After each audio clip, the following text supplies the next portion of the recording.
महाराष्ट्रामध्ये कधी काळी आरेला कार्य करणारा पक्ष म्हणून ओळखला जाणारा शिवसेनेची आता मात्र शक्ल झाली आहे। 3 वर्षात दुसऱ्यांदा फुटणारा पक्ष म्हणून देशाच्या राजकीय इतिहासामधला शिवसेना हा एकमेव पक्ष ठरलेला आहे। पाहूयात। शिवसेना म्हणजे अंगार, आरेला कार्य करणारी संघटना आणि कुणी अंगावर आलं तर त्यांना शिंगावर घेणारी सेना। यापुढे एक आमदार तर शिवसेनेतनं फुटला तर मात्र कायद्याची पर्वा न करता त्याला रस्त्यात तुडवा। बाळासाहेब ठाकरेंचा आदेश शिरसावंद्य मानून शिवसैनिकांनी पक्ष गावखेड्यापर्यंत नेला। मुंबईतील भूमिपुत्रांच्या अधिकारासाठी बनलेली एक संघटना खेड्यापाड्यातही विस्तारल्यानंतर सेनेकडे महाराष्ट्राचीही सूत्र आली। आधी मराठी आणि नंतर हिंदुत्वाच्या मुद्द्यानं राज्यभर पसरलेल्या शिवसेनेची मात्र आजच्या स्थितीत शक्ल झाली आहे। कुणी फुटला तर त्याला रस्त्यावर तुडवा या बाळासाहेबांच्या आदेशानंतर फुटीच्या विचारानंही बंडखोरांना घाम फुटायचा। काय सहन करतात त्याविषयी कोणी म्हणतात की आमच्या एका खासदाराला मारलं जोडणार की शिवसेनेच्या तिकिटावरती निवडून यायचं आणि बदमाश तिकडे जातात। यापुढे एक आमदार तर शिवसेनेतनं फुटला तर मात्र कायद्याची पर्वा न करता त्याला रस्त्यात तुडवा। मात्र तोच पक्ष आता गेल्या 3 वर्षात 2दा फुटलाय।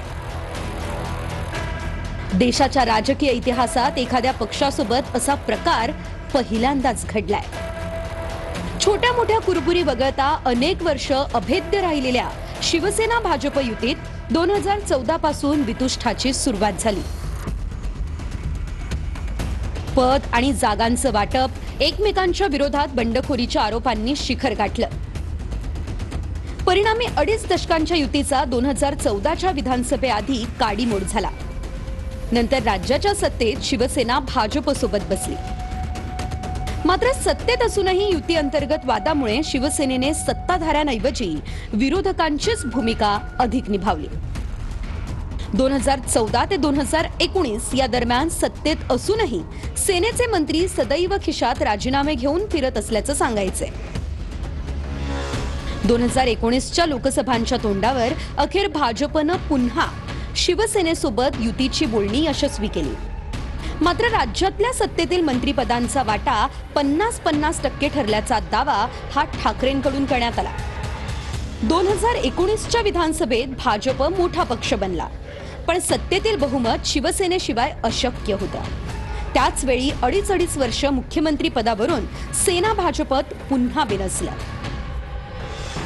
त्याचा परिणाम महाराष्ट्राच्या इतिहासात पहिल्यांदा शिवसेना, राष्ट्रवादी आणि काँग्रेस अशा महाविकास आघाडीच्या रूपात सत्ता स्थापन होण्यात झाला।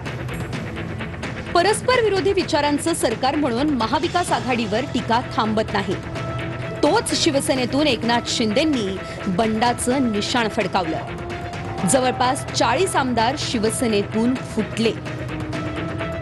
बंडखोरी फक्त फुटीपुरताच मर्यादित राहिली नाही, तर थेट शिवसेनेवरही दावा सांगितला गेला।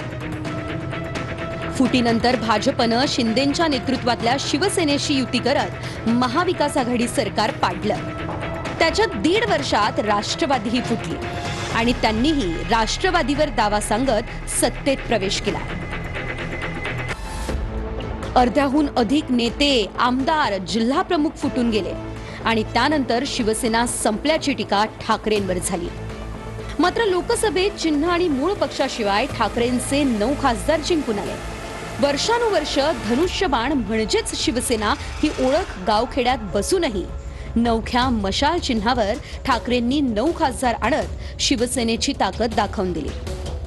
आता ज्या मशाल चिन्हावर पक्षफुटी आणि बंडखोरीच्या विरोधात जे 9 खासदार जिंकले त्यापैकीच 6 खासदार फुटलेत। आधी आमदार फुटले आणि त्यानंतर फुटी विरोधात निवडणूक लढवलेले खासदारही फुटले।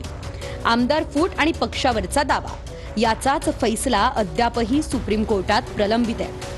3 ते 4 सरन्यायाधीश बदलल्यावरही त्या निकालाचा निर्णय झालेला नाही आणि असं असतानाच फुटलेल्या पक्षातच दुसरी फूट पडणं ठाकरेंसाठी मोठा धक्का आहे।